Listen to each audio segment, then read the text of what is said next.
Ayan, so good day mga ka-backyard. Meron tayong isang pagkain dito na ito na nag-curious tayo. Ayan, trending daw to sa ibang application sa ibang app. Ayan, sa Black app. Tikman natin. Ayan. So, meron siyang susi. Ayan, may susi daw siya. Yung nagtinda sa atin, ito yung sinabi niya. Ayan, pakita ko sa inyo mga ka-backyard. Let's go. Ayan, so eto siya.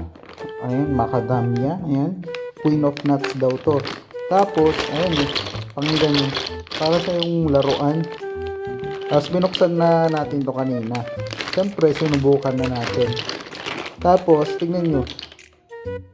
Ayan ganyan siya. Pabilog. Kuha tayo ng isa pa. Ayan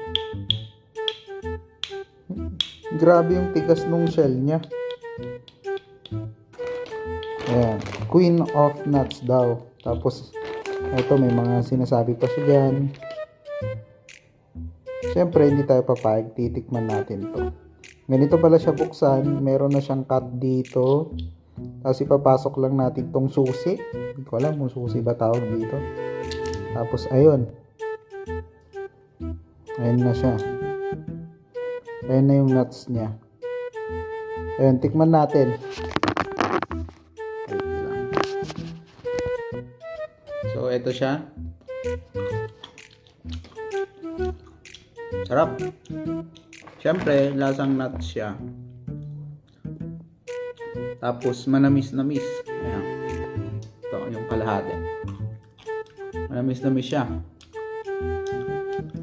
Tapos, ito yung kanyang cover. Parang chocolate siya. Pero hindi siya chocolate. Hindi ko alam kung nakakain to. Pero subukan natin tikman. Tamis. Kagatin nga natin. Matigas. Ayan, matigas siya. Matigas siya. Wala. Tapos ito yung hindi natin nabuksan. Bubuksan natin mamaya. Masarap siya. Mahal nga lang, hindi gaya nung mga nuts na mani and cashew nuts. Ito mahal. Macadamia sabi niya. Hindi ko alam kung brand niya to or ito yung mismong pangalan ng buto na to. Nuts.